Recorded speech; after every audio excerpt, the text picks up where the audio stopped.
Hi all. சாட்டர்டேவுடைய full day routine தான் இந்த வீடியோவில் உங்களுக்கு நான் ஷேர் பண்ணியிருக்கேன். நிறைய ரெசிபீஸும் ஷேர் பண்ணியிருக்கேன். ஸோ கண்டிப்பாக இந்த வீடியோ உங்களுக்கு யூஸ்ஃபுல் அண்ட் இன்ட்ரெஸ்டிங்காக இருக்கும். காலையில் எழுந்ததும் டீக்கு அடுப்பில் வச்சுட்டு நைட்டு கழுவி வச்ச பாத்திரம் எல்லாத்தையுமே அதோடைய இடத்துல எடுத்து வச்சிடுறேன். ஃபஸ்ட்டு இந்த வேலை செஞ்சுட்டாவே ஈஸியாக இருக்கும். ஏன்னா ஒரு சில டைமில் ஒரு சில பொருளெல்லாம் நம்ம டக்குன்னு அப்படியே சும்மா வாஷ் பண்ணி வைப்போம். அது இப்போ நம்ம ஏற்கனவே காஞ்ச பொருளாக அதில் இருந்துச்சுன்னா நம்மளுக்கு வாஷ் பண்ணி வைக்கிறதுக்கு கம்ஃபர்டபுளாக இருக்காது. ஸோ எழுந்து வந்த உடனே பால் அடுப்பில் வச்சுட்டு இந்த வேலையை நான் செஞ்சுடுவேன். மோஸ்ட் ஆஃப் த டேஸ், ரெகுலராக இல்லை, மோஸ்ட் ஆஃப் த டேஸ் செஞ்சுருவேன். ஏன்னா நிறைய நாள் நான் எழுந்து வரதுக்கு முன்னாடி ஹஸ்பண்ட் ஏதாவது பாத்திரம்லாம் இருந்ததுன்னா எடுத்து வச்சுடுவாங்க. ஸோ அதனால் ரெகுலராக நான் காஃபி தான் குடிப்போம். எப்போவாச்சும் டீ போடுவேன். இன்றைக்கி நான் டீ போடுறேன்னு சொன்னதும் தம்பி எனக்கும் டீ வேணுமாமே, ஹார்லிக்ஸ் வேண்டான்னு சொன்னான். ஸோ எங்கள் 2 பேருக்கும் டீ, ஹஸ்பண்டுக்கு க்ரீன் டீ போட்டு ரெடியாக வச்சாச்சு.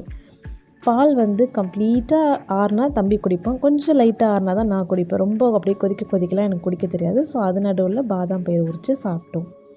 எனக்கு கொஞ்சம் நேரம் ஆஸ் யூஷுவல் நம்ம ப்ரஷ் பண்ணுறது அது இதுன்னு எல்லா வேலையும் முடிச்சுட்டு இட்லி தான் இன்றைக்கி ஊற்றிட்டுருக்கேன். இட்லி சாம்பார் ஹஸ்பண்ட் இன்றைக்கி வச்சாங்க. ஏன்னா லாஸ்ட் டைம் நான் வச்சது ரொம்ப நல்லா இருந்துச்சு. அதனால் நான் ரொம்ப அவங்கள டீஸ் பண்ணிகிட்டே இருந்தேன். பற்றியா என் சாம்பார் எவ்வளோ சூப்பராக இருக்குது, நீனு தான் வைக்கிறேன் கடி தண்ணி மாதிரி அப்படின்னு நான் டீஸ் பண்ணிகிட்டு இருந்தேன். அதனால் இந்த டைம் நான் வைக்கிறேன் அப்படின்னு கத்திரிக்காய், கேரட் அதெல்லாம் போட்டு சூப்பராக வச்சுருந்தாங்க. எனக்கு இந்த மாதிரி கொஞ்சம் குழியான பிளேட் எடுத்துகிட்டு இட்லி வச்சு அது மேலே நிறைய சாம்பார் ஊற்றி வச்சு சாப்பிடணுன்னு ஆசை. இந்தியன் காஃபி ஹவுஸ் ஹோட்டலில் இந்த மாதிரியான ஒரு இட்லி வடை சாம்பார் அப்படின்னு ஒன்று கொடுப்பாங்க. அப்பா அதை அடிச்சுக்கிறதுக்கு வேறு எதுவுமே இல்லை, எனக்கு ரொம்ப பிடிக்கும். அதில் இன்ஸ்பயர் ஆகிட்டு எனக்கு எப்போவுமே இட்லி பார்த்தாலே நல்ல மிதக்க சாம்பார் ஊற்றி நிறைய அப்படி எடுத்து குடிக்கிற மாதிரி சாப்பிட்ணும். ஸோ சாப்பிட்டு முடிச்சாச்சு. இப்போ மாங்காய் ஊறுகாய் செய்யலான்னு 2 மாங்காய் வாஷ் பண்ணி, தண்ணி சுத்தமாகவே இருக்கக்கூடாது. ஸோ அதனால் நல்லா தொடச்சி எடுத்துகிட்டு அதுக்கப்புறம் தான் நான் அதை கட் பண்ண ஆரம்பிக்கிறேன். குட்டி பீசஸாக போட்டால் கொஞ்சம் நல்லா சாஃப்டாக இருக்கும், நல்லாவும் இருக்கும். அப்படின்றதுனால நல்லா எவ்வளோ ஃபைனாக சாப் பண்ண முடியுமோ அவ்வளோ ஃபைனாக நான் சாப் பண்ணிக்கிறேன். ஸோ 2 மாங்காய் தான் இன்றைக்கி எடுத்திருக்கேன். அதுக்கான அளவுலாம் தான் இன்றைக்கி நான் உங்களுக்கு சொல்ல போகிறேன். ஸோ ஃபஸ்ட்டு மாங்காய் எல்லாத்தையும் கட் பண்ணிவிட்டு அதை ஒரு துணியில் இல்லை ஒரு பெரிய பிளேட்டில் அது மாதிரி ஏதாவது போட்டு நல்லா வெயிலில் வச்சிடணும். நான் துணி போட்டு ஏன் வைக்கிறேன்னா நல்லா இருக்கிற ஈரம் ஃபஸ்ட்டே துணி அப்சர்வ் பண்ணிவிடும். ஸோ வெயிலில் ஒரு நாள் மட்டும்தான் நான் காய வைக்க போகிறேன்றதுனால அது ஈஸியாக இருக்கும். நான் அந்த மாதிரி பண்ணியிருக்கேன். இப்போ காலையிலே சேர்ந்த பாத்திரம் எல்லாத்தையுமே வாஷ் பண்ணிவிட்டா மதியம் குக் பண்ணுறப்போ நம்மளுக்கு ஈஸியாக இருக்கும். அண்ட் மதியம் குக் பண்ணி முடிச்சதுக்கப்புறம் எல்லாத்தையும் கழுவுறதுக்கும் நம்மளுக்கு கொஞ்சம் ஈஸியாகவே இருக்கும். லஞ்சுக்கு கேப்சிகம் ரைஸ் தான் செய்கிறேன். ரொம்ப ஈஸியாக செய்யக்கூடிய ஒரு லஞ்ச் பாக்ஸ் ரெசிபி இது. கருவேப்பிலை, சின்ன ஜீரகம் போட்டு கொஞ்சம் முந்திரி பயிறு போட்டு அது கலர் மாறினதுக்கப்புறம் கையளவுக்கு பூண்டு அதில் போட்டுக்கணும். நிறைய பூண்டு போட்டிங்கன்னா நல்லா ஃப்ளேவர் தரும். அந்த பூண்டு லைட்டாக கலர் மாறினதுக்கப்புறம் வெங்காயம் சாப் பண்ணி வச்சுருக்கிறத அதில் ஆட் பண்ணிக்கணும். அந்த வெங்காயம் கொஞ்சம் நல்லா வதங்கினதுக்கப்புறம் தக்காளி, இஞ்சி பூண்டு பேஸ்ட்டு அந்த மாதிரி எதுவுமே தேவையில்லை. இந்த தக்காளி போட்டுட்டு நல்லா வதக்கிக்க வேண்டியதான். இது 2 மட்டும் நல்லாவே வதங்கணும். எந்த அளவுக்கு வதங்குதோ அந்த அளவுக்கு நல்லாயிருக்கும். ஸோ வதக்கினதுக்கப்புறம் கொஞ்சமாக கரம் மசாலா தூள், பெப்பர் நிறைய போடணும். காரத்துக்கு தகுந்த மாதிரியான காரத்தூள் போட்டுக்கோங்க. அவ்வளோதான். இது இந்த தண்ணி ஊற்றி கொஞ்சம் அந்த வாசனை வரும் இல்லையா, அந்த ரா ஸ்மெல் போகிற வரைக்கும் லைட்டாக தண்ணி ஊற்றி அது கொதிக்க வைக்க வேண்டியதான். அதுக்கப்புறம் கேப்சிகம் அதில் ஆட் பண்ணோம். அந்த கிளிப்பிங் காண போயிடுச்சு, அதனால சாரி. கேப்சிகம் ஆட் பண்ணி ஒரு 2-3 நிமிஷம் சாட்டே பண்ணால் போதும். ரொம்ப கேப்சிகம் வெந்துச்சுன்னா நல்லா இருக்காது. ஸோ அது கொஞ்சம் அந்த தண்ணி அப்சர்வ் ஆகிற வரைக்கும் இருந்தால் போதும். அதோடு நம்ம வடித்து வச்சுருக்க சாதத்தை இது கூட ஆட் பண்ணி கொத்தமல்லி தழை நிறைய போட்டு சாப்பிட்டு பாருங்கள். குயிக்காக செஞ்சிடலாம், செம்ம யம்மியாக இருக்கும். சாப்பிட்டு தூங்கிடுச்சு. மாங்காய் ஊறுகாய் செய்ய போகிறேன். மாங்காயில் எவ்வளோ தண்ணி இருந்தது பாருங்கள், இந்த கிளாத் எப்படி நல்லா நனைஞ்சிருக்குன்னு. ஸோ மாங்காயில் தண்ணியே இல்லாமல் எல்லாத்தையும் அந்த துணி வச்சு நல்லா ஒத்தி எடுத்துகிட்டு ஒரு பவுலில் அதை ட்ரான்ஸ்ஃபர் பண்ணிக்கோங்க. இப்போ வெந்தயம் 2 டேபிள் ஸ்பூன் அளவுக்கு எடுத்திருக்கேன். அதை நல்லா மீடியம் ஃப்ளேமில் வச்சு நல்லா அந்த கலர் ப்ரௌனிஷ் கோல்டாக மாறணும். அதுக்கப்புறம் அந்த லைட்டாக ஆற வச்சு அதை அரைச்சி எடுத்துக்கலாம். அண்ட் டைரெக்டாக பெருங்காயத்தூள் இந்த மாங்காய் மேலேயே போட்டுக்கலாம். அதுவும் 2 ஸ்பூன் அளவுக்கு, டேபிள் ஸ்பூனே போட்டுக்கோங்க. உப்பு நீங்கள் எவ்வளோ போடணும்னு நினைக்கிறீங்களோ அந்தளவுக்கு. நான் 4 ஸ்பூன், இந்த குட்டி ஸ்பூனால் 4 ஸ்பூன் போட்டிருக்கேன். ரொம்ப ஓவராக உப்பு தேவையில்லைன்னு. ஆக்சுவலாக அதான் அதில் ப்ரிசர்வேட்டிவ். நான் ரொம்ப நாளைக்கு இதை வச்சுக்க போகிறது கிடையாது. நான் மாங்காய் ஊறுகாய் கண்டமேனிக்கு சாப்பிடுவேன். ஸோ அதனால் ரொம்ப நிறைய உப்பு போட வேண்டாம்னு நான் கம்மியாக போட்டிருக்கேன். அதுக்கு மேலே நம்ம வறுத்து வச்சுருந்த வெந்தய பொடியும் ஆட் பண்ணிக்கலாம். இப்போ தாளிப்பு பண்ண போகிறோம். ஸோ நிறைய நல்லெண்ணெய் எடுத்துக்கோங்க. எண்ணெய் நல்லா மீடியம் ஃப்ளேம்லேயே வச்சு அதை சூடு பண்ணதுக்கப்புறம் கடுகு வந்து ஒரு 2 ஸ்பூன் அளவுக்கு அதில் போடுறேன். போட்டுட்டு உடனே வந்து ஸ்டவ் ஆஃப் பண்ணிடணும். ஆஃப் பண்ணினதுக்கப்புறமா வந்து காஷ்மீரி ரெட் சில்லி பவுடர் இருந்ததுன்னா நீங்கள் அதை யூஸ் பண்ணுங்கள். இல்லைனா நார்மல் ரெட் சில்லி பவுடரை யூஸ் பண்ணலாம். நான் நார்மல் ரெட் சில்லி பவுடர் தான் யூஸ் பண்ணியிருக்கேன். அதை வந்து அப்படியே அந்த எண்ணெயை மாங்காய் மேலே ஊற்றிட வேண்டியதுதான். அவ்வளோதான், நம்மளுடைய ஊறுகாய் ப்ரொசீஜரே முடிஞ்சுது. ரொம்ப சிம்பிள் அண்ட் ஈஸி. ஆனால் டேஸ்ட் வைஸ் பார்த்திங்கன்னா அவ்வளோ சூப்பராக இருக்கும். ஸோ ஒரு கொஞ்ச நேரம் அதை அப்படியே ரெஸ்ட் பண்ண விட்டுடலாம். ஒரு 5 to 10 மினிட்ஸ் இருந்ததுன்னா நல்லா அது எல்லாம் ஒன்றா கலந்து வரும். அதுக்கப்புறம் நம்ம வந்து ஏதாவது ஒரு கிளாஸ் கண்டெய்னரில் எடுத்து அதை ஸ்டோர் பண்ணிக்க வேண்டியதுதான்.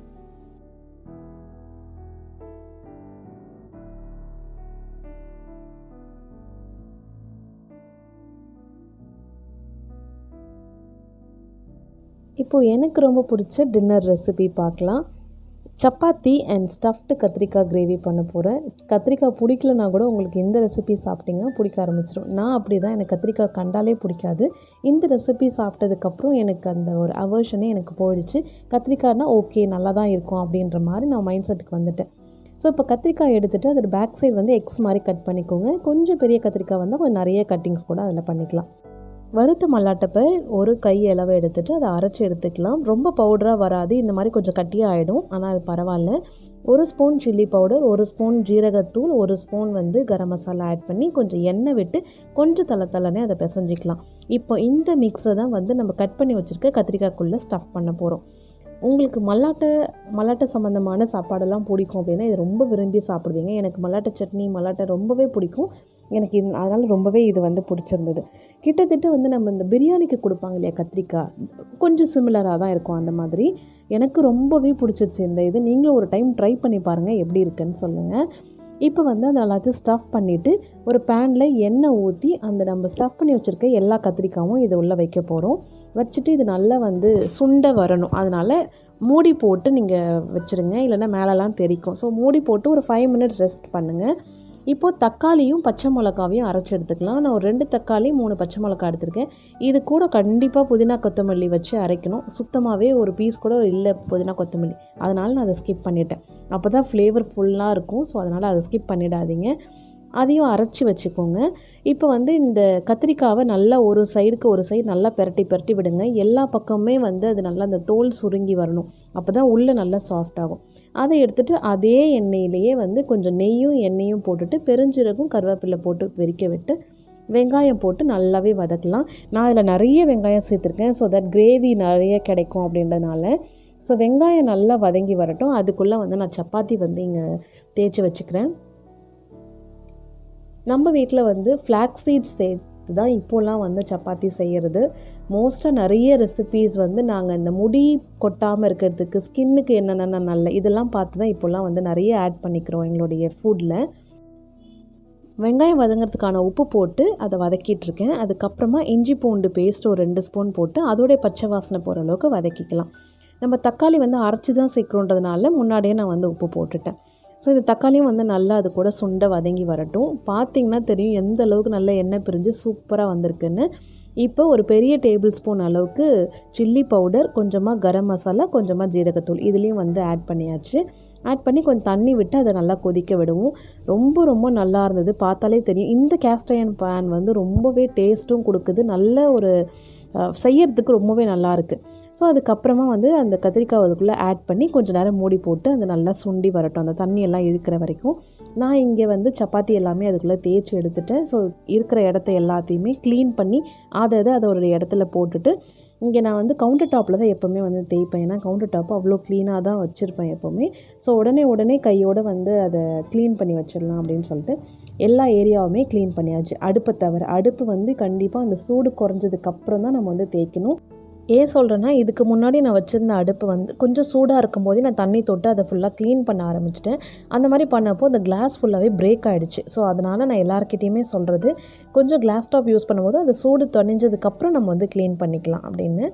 இப்போ வந்து சப்பாத்தி எல்லாத்தையும் போட்டு எடுத்துக்க போகிறேன். அண்ட் சைட் பை சைடு நான் என்ன பண்ணுறேன்னா, ஜாமான் எல்லாத்தையும் விளக்கிட்டே இருக்கேன். சரி நின்றுட்டோம், வேர்த்துருச்சு, ஒரேடியாக எல்லா வேலையும் கிச்சனில் முடிச்சு வச்சுட்டு போய் நிம்மதியாக உட்காந்து சாப்பிடலாம் அப்படின்னு இதையும் போட்டுட்டு சைட் பை சைட் நான் அதையும் பண்ணிகிட்ருக்கேன்.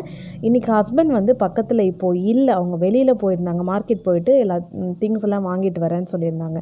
இல்லைன்னா சப்பாத்தி அவங்க வந்து தேய்ச்சி முடிச்சிடுனாலும் அவங்க போட்டு எடுப்பாங்க. நான் அதுக்குள்ளே இருக்கிற எல்லாத்தையுமே க்ளீன் பண்ணி வச்சுருவேன். இன்றைக்கி 2மே நானே பண்ணணும் அப்படின்றதுனால மாற்றி மாற்றி இதுக்கும் அதுக்கும் நான் நடுவில் கையை வாஷ் பண்ணிட்டு வந்து இதை நான் செஞ்சிட்ருக்கேன். பட் ஈஸியாக தான் இருந்தது. ஒரேடியாக எல்லா வேலையும் முடிஞ்சிச்சுன்னா நம்மளுக்கும் ஈஸியாக தானே இருக்கும். போயிட்டு சாப்பிட்டுட்டு கொஞ்ச நேரம் ரெஸ்ட் எடுக்கலாம். அதனால ஸோ இப்போ இது கொஞ்ச நேரம் வதங்க விட்டதும் பாருங்கள் நல்லா சுண்டி வந்துடுச்சு. செம்ம யம்மியாக இருக்கும்.